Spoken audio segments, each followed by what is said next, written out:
Hello, English learners, and a very warm welcome to Podcast English Learning. My name is Aurora. We are so glad you could join us today for a very special, in-depth episode. And I'm Alex. It's fantastic to have you with us. How has your week been, Aurora? Anything exciting happen? It's been a busy week, Alex. I was working on a big project, and honestly, I'm glad it's finally Friday. But it made me realize how important good planning is. Actually, something funny happened because of a planning mix-up. Oh, really? Do tell. We love stories here. Well, my friend and I decided to meet for coffee. We just said the usual coffee shop at 3 p.m. It turns out her usual spot is the one near her office, and my usual spot is the one near my apartment. We were both waiting for 20 minutes at different places, texting each other, "Where are you?" Oh no, that's a classic mistake. It's happened to me more times than I can count. It just goes to show that being specific is incredibly important, even with friends you know well. Exactly. A little bit of extra detail can save a lot of confusion. And that actually ties in perfectly with our topic for today's episode. Let me guess, we're talking about how to make plans in English, but not just basic plans. We're going deep into making detailed, crystal clear plans to avoid any kind of mix-up. You got it. Today, we are going to listen to a detailed conversation between two friends making plans for the weekend. We want you to pay close attention to how they handle details, confirm information, and negotiate times and places. This dialogue is going to be a bit longer than usual, but it's packed with useful everyday English. Don't worry if you don't catch everything the first time. As always, we'll play it, and then we will break it all down for you piece by piece. Are you ready? Let's give it a listen. Hello? Hi, Aurora. It's Alex. How's it going? Do you have a minute to chat? Oh, hey, Alex. I'm good, thanks. Yeah, I have time. Just chilling out at home after a long week. What's up? I was wondering if you're free this Saturday.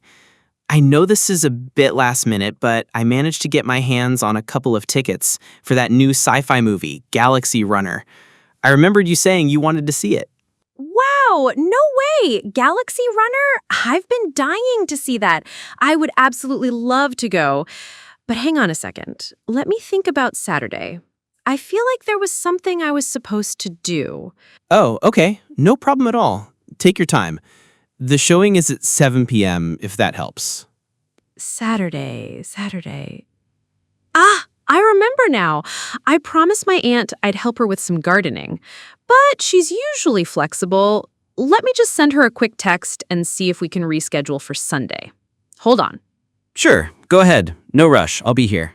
Okay, message sent. She usually replies pretty quickly, so while we wait, tell me more. How did you get the tickets? I heard they were completely sold out. You won't believe it. I entered an online radio contest and completely forgot about it. Then this morning, I got an email saying I'd won 2 tickets. I was shocked. That's amazing! Talk about lucky! I tried to book tickets last week and the website crashed. Oh, that was fast. It's my aunt. And good news! She says Sunday is even better for her. So yes, I am completely 100% free on Saturday. I'm definitely in. That's fantastic news. I'm so glad it worked out. Okay, so the movie is at 7 p.m. I was thinking we could grab a bite to eat beforehand. What do you reckon? Sounds like a perfect plan. I'll be starving by then.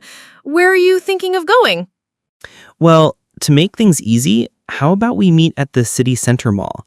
The cinema's there, and the food court has tons of options. We could just decide when we get there. Maybe meet around 5:30 p.m.? The food court is a safe bet, but it can get really crowded and noisy on Saturdays. I was hoping for something a bit more relaxed. What are you in the mood for? I could really go for some good Italian food. Or maybe Thai? Ooh, I'm always in the mood for Thai. There's that place, Bangkok Express, just near the cinema entrance. I've heard good things about it. Have you ever been? I haven't, but I've been wanting to try it. That's a great suggestion. But we should probably book a table. A popular place like that will be packed on a Saturday evening. You're absolutely right. Smart thinking. Let me check online right now if I can make a reservation.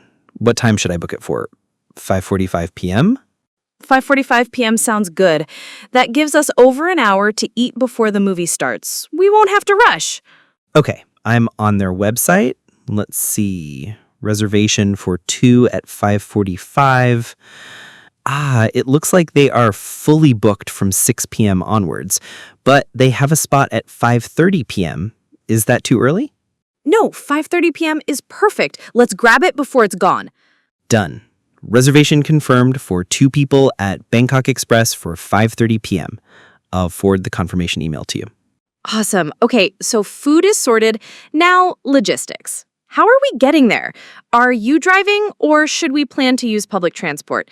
The bus is easy, but parking at the mall on a Saturday is a nightmare. I was thinking the same thing about the parking. I'm happy to drive, though. I know a secret parking area on the top floor that usually has space. I can pick you up from your place if you like. You do that? That's so nice of you, Alex. It would save me a lot of hassle. Thank you. What time should I be ready?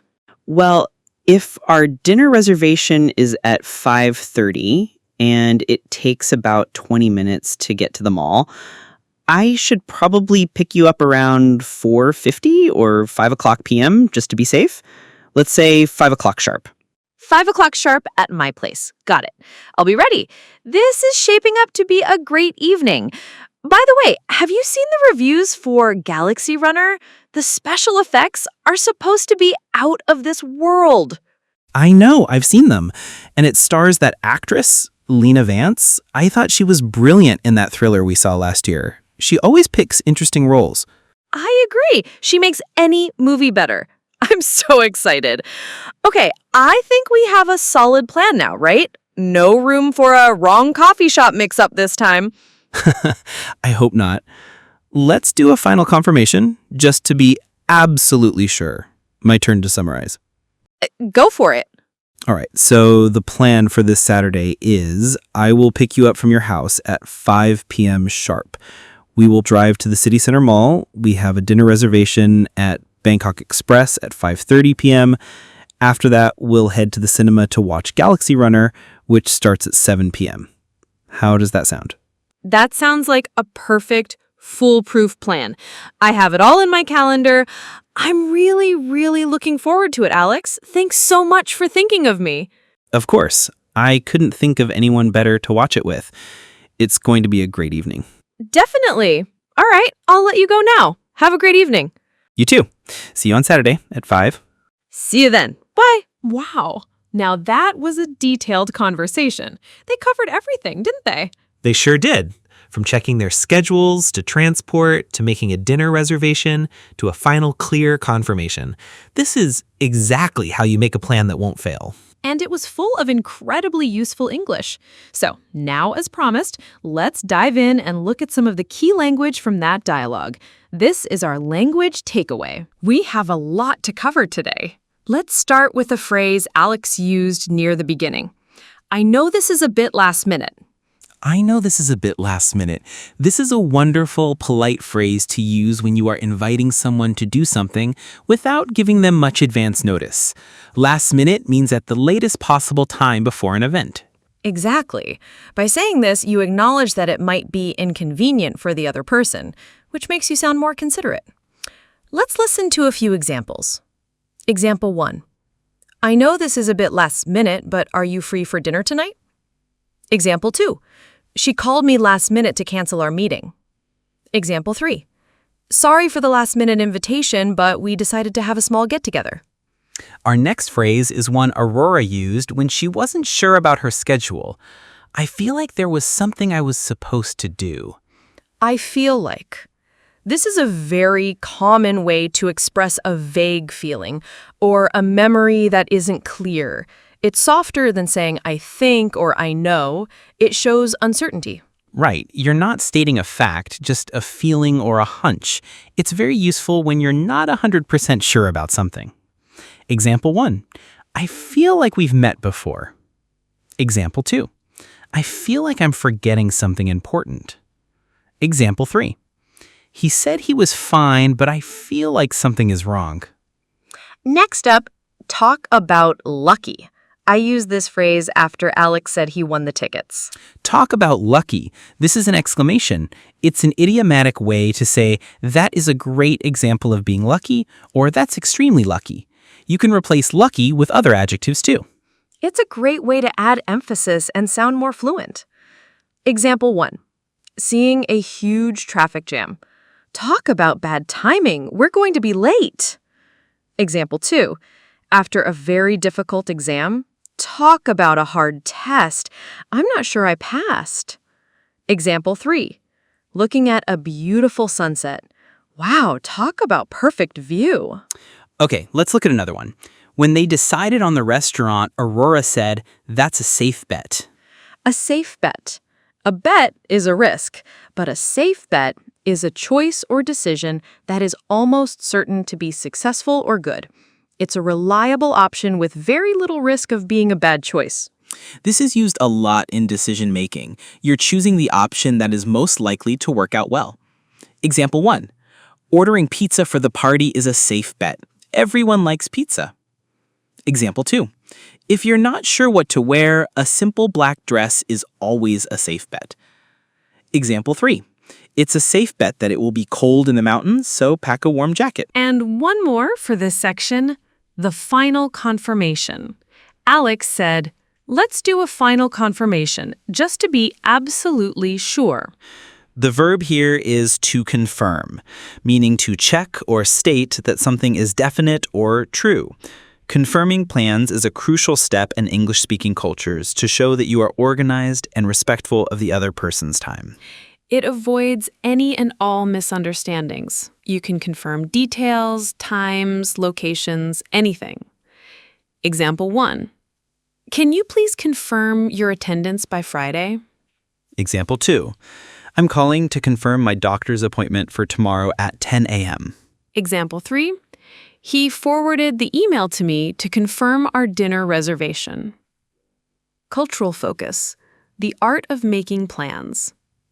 Alex, let's talk for a moment about something more than just the words, the culture behind making plans.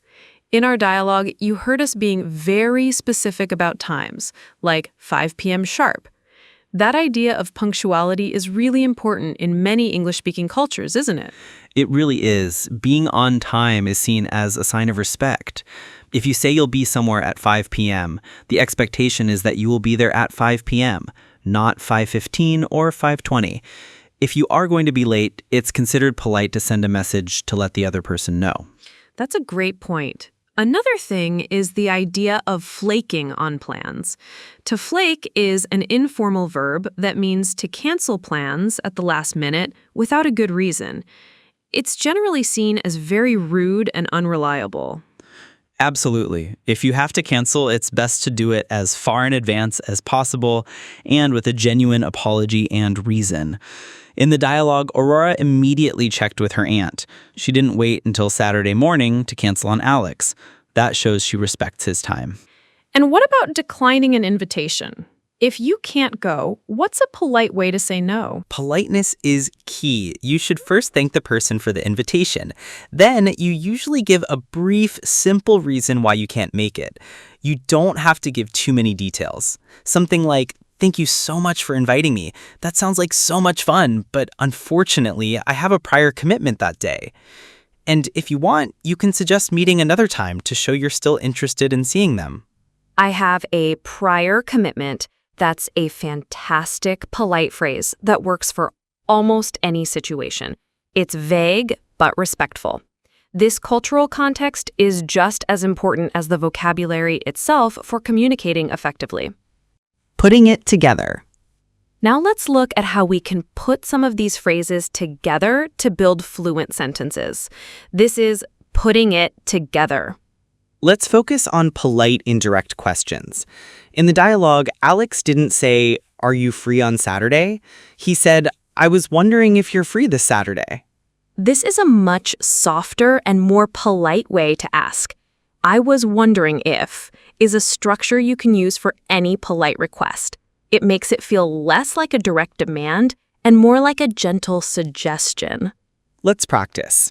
Imagine you want to ask your colleague for help. Instead of, "Can you help me?" You could say, I was wondering if you could help me with this report. Now, imagine you need to borrow a book from a friend. Instead of, can I borrow your book? You could say, I was wondering if I could borrow your book for a few days. one more. You want to ask your boss for a day off. I was wondering if it would be possible to take a day off next week. See how polite and professional that sounds? Another useful structure is asking for opinions. I said, what do you reckon? Aurora could have also asked, what are you in the mood for? Both are great for inviting someone else's opinion, so the decision feels shared. What do you reckon is a general what do you think, while what are you in the mood for is specifically about preferences, usually for food, drink, or entertainment. Okay, I think it's time we listen to that whole conversation one last time at its natural speed. See how much more you can understand now. Listen for all the phrases and cultural cues we've discussed. Here it is. And that brings us to the end of this very detailed lesson on podcast English learning. We hope you found this deep dive into making plans useful. We covered a lot today, from polite phrases like, I was wondering if, to key vocabulary like last minute and a safe bet, and even the cultural importance of being on time and confirming plans. The main takeaway is that clarity is kindness. Being specific and confirming details shows respect for the other person and ensures you both have a great time without any stress or mix-ups. If you enjoyed this long-form lesson and want more like it, please let us know. And don't forget to show your support. Please like this video, and for our call to action this week, leave a comment telling us about a time your plans went wrong because of a misunderstanding. We'd love to read your stories. And most importantly, if you haven't already, please subscribe to our channel and hit the notification bell so you don't miss our next lesson. We have another great topic planned for you. Your support helps us create more and better content for this amazing community of English learners. Thanks for listening today. Until next time, keep practicing and goodbye. Bye, everyone.